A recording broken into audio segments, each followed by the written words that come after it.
Hey, everybody, and welcome back to another episode of AV Career Masterminds. As you know, we love to talk to people about finding a job in the AV industry, looking for a job, helping people find jobs. And I have a special guest today, as I want to say, because I have heard of this person. I've heard of the name, always kind of knew he was around, never have had the pleasure to meet until we were on AV Week together. So Neil, if you would introduce yourself and tell everyone who you are and what you've done and where you live, because you're not on this side. Well, I'm clearly blushing now with that amazing introduction. So thank you You're welcome. for that. Wow. Yeah. So as people will probably have now already recognised, I speak the King's English, formerly the Queen's English, and based in London. My name is Neil Fluester, and I've been in the AV industry for goodness 28 years now, probably. Okay. In numerous roles. I started off my career in sort of video editing, and the first ever kind of MPEG, for any remembers, MPEG 1 encoder, laser discs and video CDs. That was on like Windows 3.1. It was like a bunch of like a $50,000 MPEG 1 encoder. It was like 3 cards that used to go in like a Windows computer and cost goodness knows how much. And we used to encode these terribly pixelated MPEG 1 streams for video CD and CDR, and we used to distribute the products for that, and then kind of got into that. We did some streaming back then. Did you? Even back then? We talked about Netgear last week on AV Week, and I remember OptiBase Commotion, I think it was called. It was like an MPEG 1, MPEG 2, unicast, multicast streaming for backhauling video across networks. So it was like 100 base T networks back in those days, and it's like MPEG 2 streams, 8 megabits, 6 megabits a stream or whatever, highly compressed. So that's a whole different conversation into video editing and all of that we could get into, because when you talk about things. Yeah, we used to sell Avid. I used to demonstrate Avids and Quantels, for people who are old enough to remember, when video editing systems were like $100,000 for an Avid or a Quantel system, and again used to demo and create videos for production. Again, that's kind of where I got my taste for creating content really back in the late 90s. So yeah, goodness. So then what did you do after that? I kind of made the transition into then went into kind of IPTV streaming and then digital signage, and then from there into a reseller who were doing what used to be called rich media collaborations. So it was Cisco Meeting Place and the original 3-screen telepresence systems. So again, the big $300,000 telepresence systems at a dealer, and we used to do again Tandberg, Cisco, CTS, and then Poly. And then from there went to a service provider, did some service provider stuff, and then into Poly or Polycom.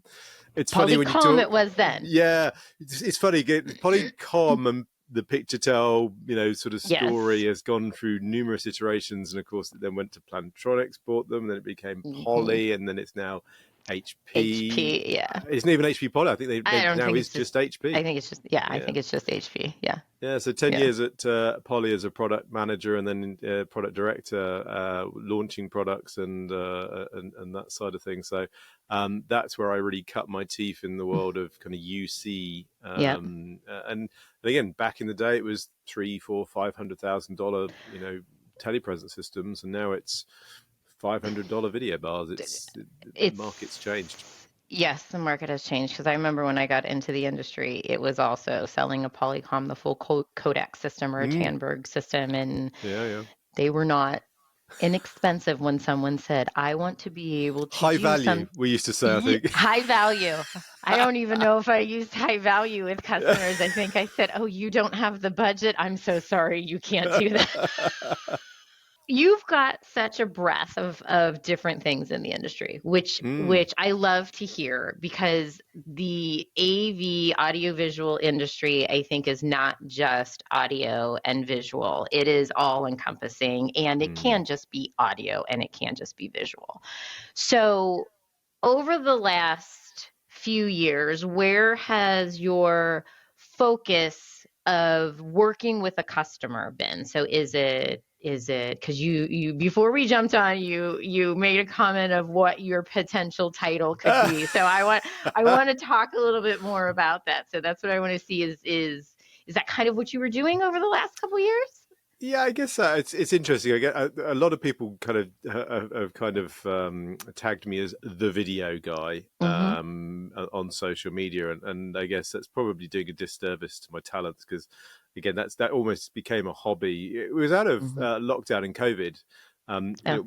Myself and some of the other product directors at Polycom were doing kind of events, launching products. So Yeah. Polycom in lockdown just launched the P series, the personal series for people Mm-hmm. to work remotely. And of course, Plantronics had just literally bought them. So Right. how do we get that story and do that product launch? So again, as a product manager, product director, how do we get that story out to the end users? We used to kind of go Right. to Marriott's and do this kind of like wow sessions or, Right. product announcements and all the rest of it. And we couldn't. People were locked up at home and couldn't travel. So I, back in 2019, I think it was, started something called Poly Weekly News, which just for fun decided to do a live, and it really was live. There's no safety nets. We did every Monday, 3 p.m. UK, 10 a.m. Eastern, Mm-hmm. on LinkedIn and YouTube, really live. And it was like the You chat messages were coming in, we were answering them live in the session, and it was and amazing fun. whatever you got what Yeah. you got. Every That's Monday we awesome. went but some went like 10 minutes, some went 30 minutes. And it was just, we built up a bit of a community because everyone was locked down. Everyone, Yeah. was kind of there and watching. So we did that. And then we started inviting guests and analysts, Tim came in and Erwin Right. Nazar and, Dante then started joining me as my kind of sidekick doing the shows. And we built up a bit of a following around Yeah. that. And then that kind of grew, as I say, and I kind of polished that capability, that tool, and then did more sort of social media video and used it as Mm-hmm. a vehicle to be able to get a story and a message out there to partners and customers. I mean, Right. at the end of the day, when it comes to any organization, it's all about attention. You can Right. have the best product in the world, you can have the best technology in the world, the best solution, the best feature, whatever it might be, but if people don't know it exists, Right. then it's useless. So we have to go where people's attention was, and there Mm-hmm. was a paradigm shift that happened during COVID where things like Instagram, things like LinkedIn, things like YouTube, things like TikTok, all of these things started growing, and the attention moved away from print and posters to this. This is where Right. people's attention was, in a 6-inch display scrolling in front of their face. And that's really why I kind of started to move into that digital space and started creating content. There's different. Some people create content, some people consumers. So I Mm-hmm. just put myself in the creation bucket and started to create content really and try and get a story out there and Okay. hone that tool. So are you finding, and when you were doing this, that the short 2 to 3 minute video was better? They never went to, again. We used to do 2 Minute Tuesday, and there wasn't one that was ever 2 minutes. Yeah, we put the countdown timer in the top right. So the Polycom 2 Minute Tuesday videos Uh-huh. on a Tuesday were always like 4.5 minutes or 5 minutes. Never made it. No. But it was always the short form is always what people's attention likes. But I always find it very difficult to get To the sort of create and get it done. story into that. It's Well, terrible. that's what I mean. So, and that's why, granted, I am a scroller. I will scroll Instagram Reels or TikTok Hmm. videos, right? Like I scroll, and I love the short. Like you have to catch for me, and I know this is a lot for a lot of the people that are doing that, just as human Mm. nature. You have to catch me in like the first probably 10 seconds, 15 seconds. Yeah, it's So a in scroll doing stopper they call it. Yeah, is that so okay. there you So go. how hard is that to get done when you're talking about a piece of technology? And I ask that because there's the engineers that are going to want it one way. There are Mm. programmers, depending on the product, that are going to want it another way. There's me as your random salesperson that doesn't need to know all the engineering behind it and wants to see something in a video. So how do you catch everybody in that 15 seconds to ensure that they're going to When I work watch. it out, I'll let you know. Okay, great. There was something actually. Someone pinged me today around the LinkedIn algorithm and kind of how it works. And it's like, it's got these kind of 3 stages, and if you pass the sort of first gate, then you're then down to the second gate, and then if you pass the second gate, you're then down to the third gate, and then the content sort of grows and spreads there. But if you don't pass that first initial thing, then the content will die and will not gain traction, not go any Right. further. So it's a tough one. And I think it's like an onion, isn't it? I mean, they always talk about create your content for the ideal client. So you're meant to create in your mind, in your head, the ideal viewer that wants to see your piece of content. You create it for that middle-aged 30-year-old pale stale man in a suit, generally in our industry, unfortunately. But you're meant to have that person that you're then looking into that lens and going you're the one that I'm making this piece of content for. But again, then there's that idea of, are they a partner? Are they an end user? Are they going to be reselling this? Are they going to be consuming it? Are they, again, are they super technical? Or they just want to know, what does it mean to me? How is it going to make me more efficient or solve my problem or whatever it might be? It's a really tough one. And I guess, it comes down to, you probably do have to create more than one piece of content at different levels and hit it at different levels. So it is a tough one. So you said right before we started to hit record, you said people have said. No, I said that my hair looks rough just before we hit you record. did say that, but no, yeah. But we didn't get that in, okay. probably. We didn't get that. I think we did get that one Go on there. Sorry. Yeah. But you said someone or some people have tagged you as the chief noise officer.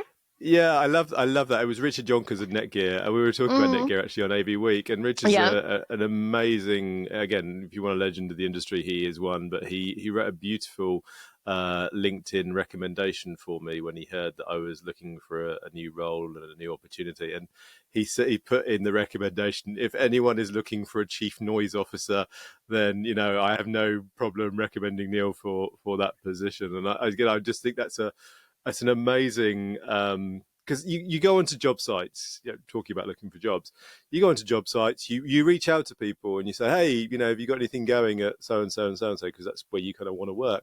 And the kind of first thing they kind of come back is, well, go on our careers page and let me know the ID number of the role you're thinking of, and then I'll put in a referral for that and a recommendation for that.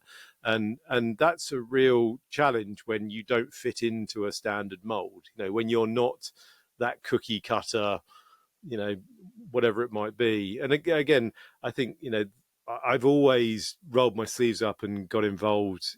Companies in our industry are not charities. We're all here to sell a product to, we're sales organizations at the end of the day.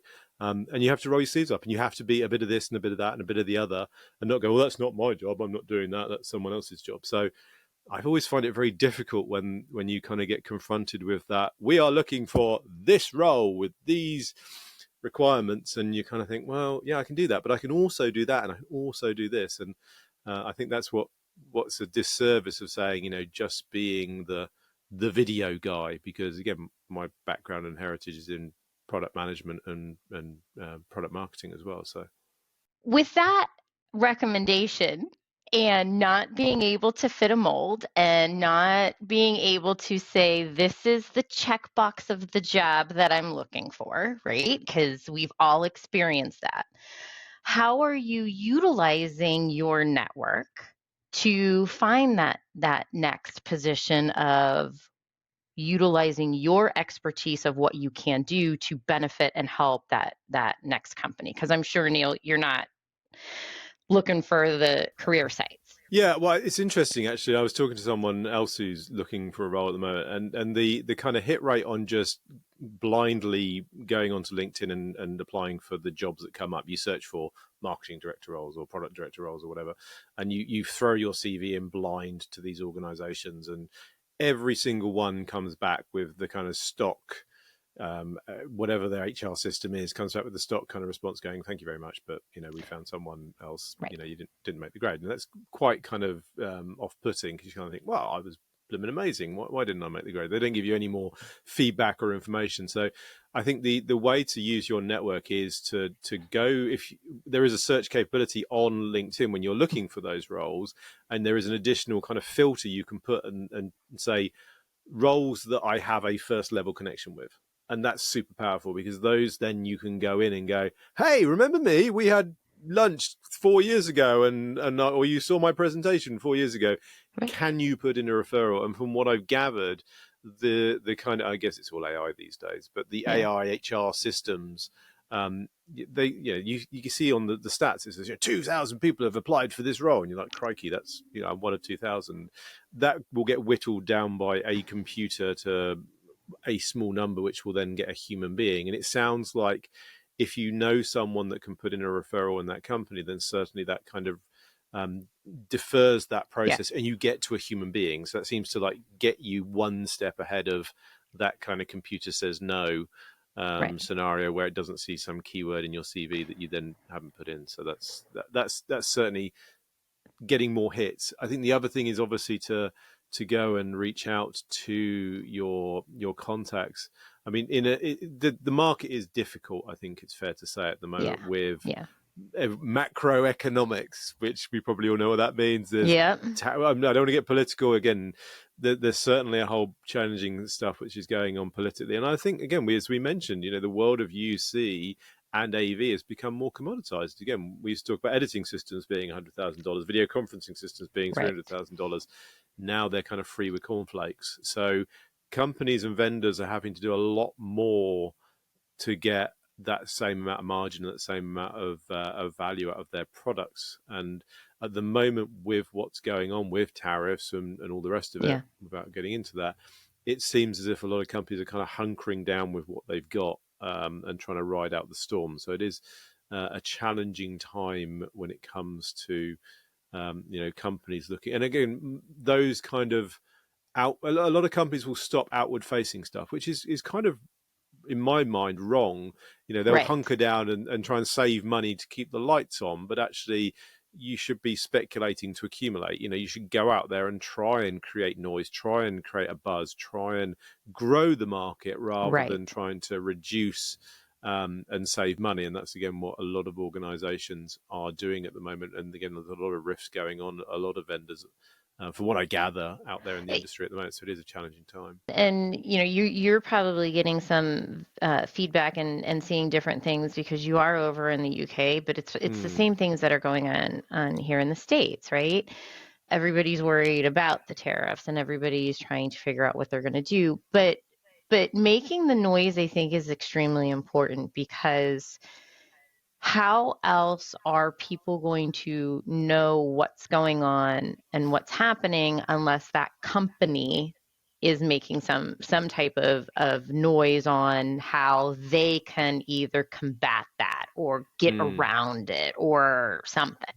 Yeah, and it's interesting. There's definitely, from the stuff that I follow, I can, again, although I create a lot of content, I also consume quite a lot of content. I don't really watch terrestrial television. I watch YouTube and content on Yeah. LinkedIn, and there certainly seems to be a growing focus around a couple of two key areas. Probably one is called employee generated content. Mm-hmm. Or EGC. There's a great marketeer, Sarah Street, I think her name is, the Street Agency, and she did a whole piece around employee generated content. And people want to consume real and authentic content. That's the Right. second point of this.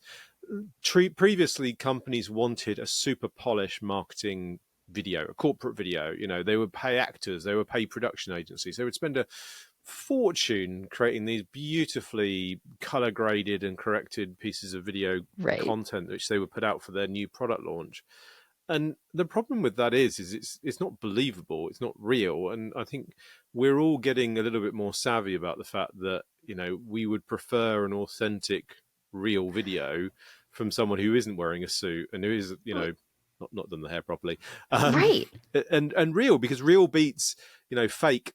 Fake news. It was the big thing. And I think the interesting paradigm on this is that we look at, when we watch the videos on TikTok, on Instagram, we're buying into that person. We're buying into Neil. We're buying into Jem. We want to see your Right. room. We want to see your kitchen. Yeah, Instagram. We want to see your kitchen. We want to see the messy kitchen. We don't want it to Right. be perfect. We want to buy into you, and we want to consume more and know more about you. We want to see the behind the scenes kind of stuff. And there's an interesting stat again that came out with 87% of B2B sales Mm-hmm. are made based around someone buying into the person at the company, the Neil, the Jennifer, the Tim, the Craig Durr, the whoever, Right. buying into that person rather than the brand of the company. And 80, that is again interesting. Again, Sarah put it out on her thing, and I found that immensely powerful when it comes to the sort of things that we're doing as creators. You, Tim, me, Right. Danto, Craig, all those people who are out there creating authentic content Right. rather than fluffy produced marketing actors that are not real. Well, and it's just like when you're speaking to somebody, you want them to be honest. You want them to say, I don't know. You want them Mm. to not feel like they know everything and know it all. And like you said, because of today and TikTok and Instagram and all of those things, you're absolutely right. Like I want to see, I love Danny Hawasaka's videos. I don't know if you Yes, if you Danny's. see, Yeah, he's on our his group. Yeah, his are great because you're yeah, getting the real authentic. He's, the one of them he was on a boat, yeah, doing headphones and sound masking and how their yeah. noise cancellation and all of that. I'm like, that's amazing. That's what I want to see. Yeah, we did like a hairdryer one recently. I did for again noise suppression. I've Uh-huh. done diesel engines before. That's been quite fun. Hoovers, Yeah. vacuums. All that. Again, it's fun, and again, it's that scroll stopper of like why Right. it takes it out of context. I've got to set a headset on with a mic. But why am I sitting in a boat? What's the blender for? What's the hairdryer for? Right. I see the hair moving sideways visually, but I don't audibly hear it through the video. So Right. how is that working? So I think those again are really good fun, and again very authentic, and again people buy into the celebrity of Danny, of me, of Chris Right. Netto, all of Right. us. And again, there's a few of us that do this and do it quite well. And I Yeah. think again that's what we bring as chief noise officers to an organization, to be able to go out there and evangelize. Again, who wants to go and watch a boring PowerPoint presentation? Oh, I'd I much don't. rather go and make a compelling piece of content, Right. or bring the story to life. I think that's way more powerful. Very much so. So what's the ideal next step for you? Because Well, you have a yeah. passion. I can see it. Yeah, I love product, and I love technology. So definitely, I really would love to work for a vendor whose technology I love and I'm passionate about. There are a few Hmm. that I love, and get very passionate about. And that would be the ideal solution. But again, I know a lot of those vendors are again having their own challenges. I think the other really interesting thing that I'm looking at, which I've always thought about, but has always kind of frightened me somewhat, is the idea around the kind of being independent. Because Right. the problem when you work for a vendor is that you are a one-trick pony. You are Right. that spokesperson, the brand ambassador, as I was at Crestron. The face of the company out there doing the live streams, the Hmm. Infocom and ISE, doing the videos, doing the podcasts, and doing all of the stage work, which is great. And again, you eat, sleep, and breathe that. You cut yourself and you bleed that company and Right. that story, whether you believe it or not. You kind of have to. Whereas Right. actually, there's a certain value and a certain truth that comes from the ability of not being tied to one place, and Hmm. being able to say, okay, this is the best headset, that is the best microphone, this is the best camera, this is the best AV over IP solution, this is the best Microsoft Teams room system, without having to go, it's everything. It's like that. Everything we make is great. We don't do anything bad. Hey, this is great. That's great. That's great. Right. That's great. Right. That's great. Because you can't say anything bad about your company. Whereas, No. again, the beauty of the independence is the fact that you can be a little bit more. Again, it's the value of being a reseller or a disty, having Yeah. multiple vendors on your portfolio, that you can have that spread and find the best of breed solutions available to be able to obviously talk to the customer's need. And it's at the end of the day, it's looking at the customer's problems, trying to solve them, trying to make them more efficient. Going in there, oh right, you've got these two offices, and you need to get these teams back into the office, or communicating across Right. different continents, different whatever. This is the most efficient way of doing it in this space with these cameras on Teams, on Zoom, on whatever. To do that. And again, I like the idea of the independent piece, but again, it does somewhat frighten me of not having the parachute and the company behind me to And have it's the that. But stability. It's yeah, of course. I think it's that stability. So if the companies that you love, the products Mm, that you and the manufacturers, let's just say, or even if they're an integrator, a reseller type that you would love to be at, if for whatever reason those wouldn't pan out, um, and you do look at doing something yourself, are you looking at it from like that rep firm aspect? Are you looking at it from, I'll help create freelance content for you? What are you I think thinking it's there? Yeah, it's more the latter. Okay. I think that this kind of stuff that I do around, again, capturing attention, and again, product announcement, product launches, and stage work, video creation stuff. That's what really kind of excites me and puts a smile on my face, gets me out of bed, and Yeah. all of that good stuff. It gets me passionate. I think Yeah. repping a product probably is not something that I particularly want to get involved in. So again, trade shows are a great source of doing this stuff. Again, the things that I really enjoyed doing were the kind of live streams Hmm. that we used to do at the trade shows. Because again, there is no safety net. It is fun, and you can interact with the audience. I think that's a really great thing about live, is that you can actually answer the questions back. So you've got a back channel to Right. actually get a community together and be able to communicate. When it is recorded and it's kind of offline or non-real time, or you can't go, hey, tell us where you are, where you're watching, and then go, hey, we've got Debbie and wherever, and Right. Sandra in here, and Peter here, and hey, how's the weather doing for you? And then going, oh, what about this? And you can kind of go, okay, well, let's answer that question. Let's Yeah. go and grab someone from the booth or from engineering, and get that question answered in real time. So I think that's really, I love that. I love doing that live stuff. Well, Is I really think great. it's probably is, and would you agree that it's easier to do it nowadays with the way Totally. technology is? The other thing I think was brilliant about live, again, when we did Poly Weekly News, and again, the challenge that I've always put myself through is I create these things for the company that I've always worked for, and then I leave the company and then don't take them with me, which is, of course, if I was to go and be an independent, whatever, noise officer, whatever we call it, then it's mine, it's my product, and I have Right. it. Again, Poly Weekly News got It's all left when I poly. left Poly. Smarter Spaces and Crest TV that I had at Crestron is a product great. I can't, no Right. point me having Crest TV outside of Crestron, so there's no value in that to me particularly, or the Smarter Spaces podcast. So those vehicles and platforms that I create, I can't take them with me. So maybe I do need to create my own vehicle and my own platform, to an own voice, to be able to then go and take those vendors and put them out. But the thing I think is really interesting about live is you do it and it's done. So you do a 30-minute live stream, either from an event or for a product launch or whatever it is.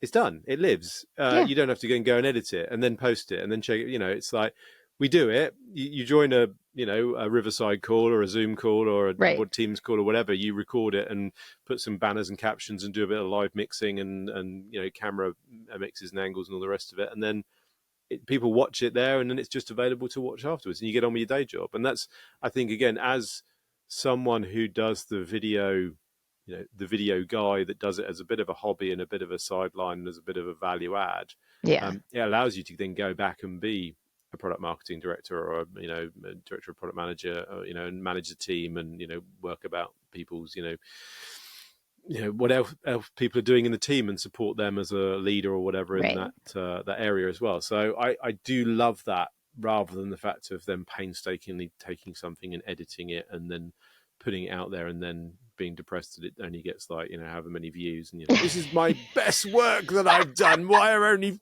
20 people liking it? How dare you? It's the algorithms, and it's who's seeing it, and it's what's a part of the content, and is it what they're looking for today versus Mm, tomorrow, and all of that. So I'm envisioning, I'm thinking for you. So we're gonna manifest this for you here, Neil, okay. because I think I'm envisioning you with a person following you with some type of a camera. You've got your little, whether it's on a phone, whatever, however you want to do it, and you've got your little Uh-huh. rolling case, There you small go. little case with some equipment in there to be able to either talk to one or two people quickly, or being, multiple people standing in a booth or at an event, and they're gonna, these companies are gonna want you to take them to the next level, multiple companies to take them to the next level, not just one. Yeah, again, I think that would be an ideal situation, and I think the interesting thing again, that whole idea of run and gun, as we used to call it, the go out there with a mic and Yep. be able to produce a very high quality piece of content that's got a decent production value, but is not a massive production to put on. You don't need Right. lights and makeup and all the rest of the paraphernalia that goes on with it. It is just camera, tripod, couple of mics at a trade show with some interesting stuff going on in the backdrop, and then bringing that story to life. And again, so I've interviewed so many people at trade shows in front of the camera, and some of them just kind of freeze when you put the camera. They're just not good at looking at that black circle there, and Right. you put that on, you go, "Are you ready? Okay, let's go." Right. And they're like, "Yeah, yeah, yeah." They just don't know what to do. Whereas, Right. and it's like a muscle. Again, I got fit last couple of years, but I was flabby and out of shape and all the rest of it. I did exercise and got fitter and all the rest of it. Right. Creating video content and being comfortable in front of a camera is exactly like exercise. The more you Yeah. do it, the better you'll get at it and Yes. all the rest of it. But being able to help them, and again, you're not trying to make them look stupid. You're not trying to trip them up. You're trying to make them and their product get out there and the story out there to Right. the customers. But again, being able to try to nurse them over the panic of that black circle and oh my goodness, what if I say the wrong thing or do the wrong thing? It's Well, that's yeah, and I a think sometimes tool. when you do that live too with people, it might, and this is just me, and I could be wrong, but it might be just a little bit easier because now it feels like you're having a conversation, Yeah, and you're not, okay, we're going to turn the camera on, and I'm now going to ask you this yeah. question, and I now need you to answer it, and you only have Freeze. X amount of time. When Uh, you catch somebody, walking down the hallway, and you go, hey, what do you think of? And then they're just going to tell you, like they're just yeah. going to start talking. Absolutely. And Yeah. again, that is the idea around authentic, real content. It is Hmm. that idea of trying to capture those moments in time, and get the real story. I mean, obviously, if they say something that is wrong and you have to retake it, or they say stuff that they're not allowed to put in, then clearly we can work around that. But Right. yeah, I think the idea around being able to do that is, and again, at trade show events and at product launches, is something that I think is really interesting as a run and gun, and being able to create those packages for companies. I think the other really interesting thing when it comes to attention and audiences Hmm. and creating content packages, the best value is around collaboration. Yeah. I have my audience. I have a reasonable following on LinkedIn. That's my main platform that I use. Hmm. 8,000 odd followers or whatever it is. And I get reasonably good engagement when I put a bit of content out there, comments and likes and all the rest of it, which is Right. again good.